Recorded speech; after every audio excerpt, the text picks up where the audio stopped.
तर भविष्यात शरद पवार अजित पवारांसह एकत्र महाविकास आघाडीत येतील असा दावा देखील खासदार संजय राऊतांनी केलाय। अजित पवारांना सत्तेतून बाहेर पडावं लागेल असंही राऊत म्हणाले। यावर आता राष्ट्रवादीच्या सूरज चव्हाणांनी देखील प्रत्युत्तर दिलंय, पाहूयात। शरद पवार हे अजित पवारांसह महाविकास आघाडीत येतील असं काय विचार कर की शरद पवार आणि अजित पवार हे एकत्रित महाविकास आघाडीमध्ये म्हणजे अजित पवारांसह महाविकास आघाडीत असेल ना। कारण शरद पवार हे आमच्याबरोबर आहेत, त्यांचा पक्ष महाविकास आघाडीत आहे।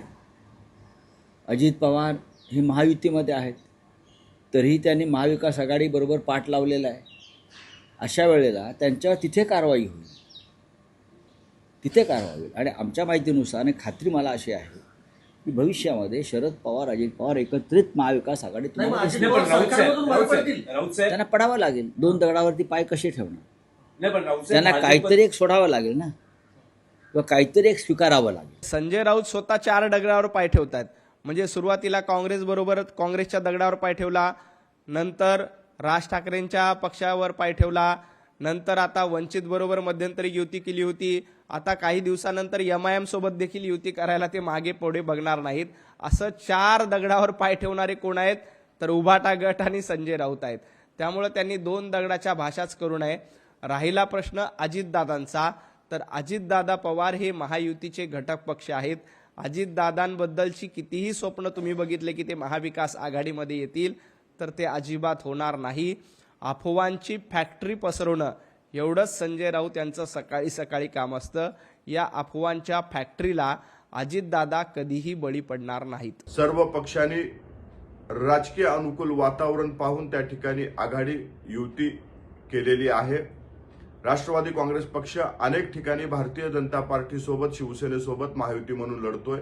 काही ठिकाणी घड्याळी सोबत आणि तुतारी एकत्र लढते। हा निर्णय स्थानिक पातळीवरच्या राजकीय परिस्थितीनुसार झालेला निर्णय आहे। राष्ट्रवादी काँग्रेस पक्ष कालही महायुतीमध्ये होता, आजही महायुतीमध्ये आहे आणि उद्याही महायुती सोबत राहील। तर राज्यात गुलामांचा बाजार भरलाय। गुलामांच्या राज्याचे बादशाह दिल्लीत आहेत। खासदार संजय राऊतांनी हा हल्लाबोल केलाय। ठाकरे बंधूंच्या विचारांची दिशा एकच असल्याचं देखील राऊत म्हणाले। इथे गुलामांचा बाजार भरलेला आहे हे आम्ही रोज सांगतो। म्हणून काही माणसाच्या मताला, विचारांना आणि जगण्याला काही किंमतच ठेवली नाही। सर्व काही पैशानं, तोही भ्रष्ट पैसा तोलला जातो। म्हणजे भारतीय जनता पक्षाचे जे मांडलिक राजे आहेत एकनाथ शिंदेसारखे, ते सुद्धा स्वतःला या राज्याचे बादशाह समजून या गुलामीच्या बाजारामध्ये बोली लावत आहेत। आणि या गुलामांच्या राज्याचे 2 बादशाह दिल्लीमध्ये बसले आहेत हे काल उद्धवजींनी सांगितलं। आणि त्यांची गुलामी आम्ही पत्करणार नाही, महाराष्ट्र पत्करणार।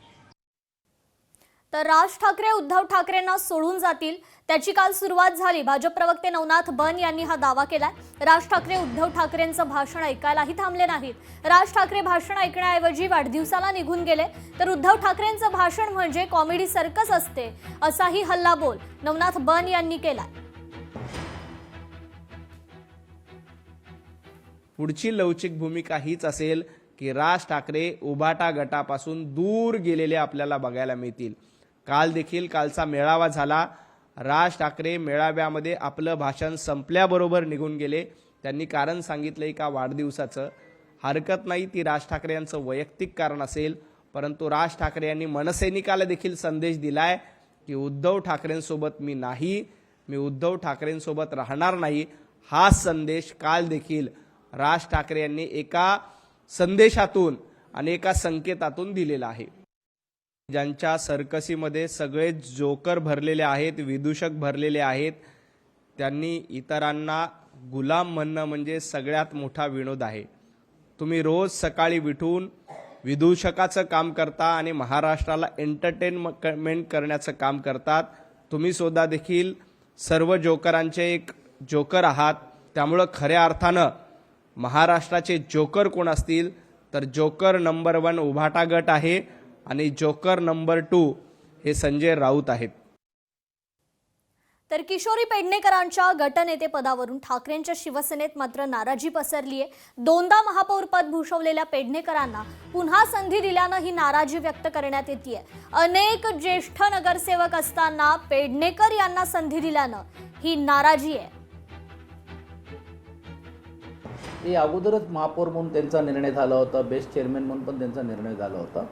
पण एक गोष्ट नक्की आहे की आता ज्या अर्थी पक्षाने काही विचारपूर्वक करूनच ही आखणी केलेली आहे आणि मला असं वाटत नाही की ह्याच्यामध्ये कोणाचीही नाराजगी आहे। काल तुम्ही बघितलं असेल की गटस्थापना करत असताना सर्वच जी लोक ज्यांचा उल्लेख काही वर्तमानपत्रातून अफवा पसरवण्याचं काम काही लोक करतात ते सर्वच लोक एकत्रित होते। पक्षप्रमुखांचा आदेश आल्यानंतर कोणालाही त्याबद्दलची कुठचीही नाराजगी किंवा कुठच्याही बद्दलचं ब्रशब्द देखील कोणी असं विचारणा करण्याचं काम केलं। लोकशाही मराठी ऐका, पहा, जागरूक रहा।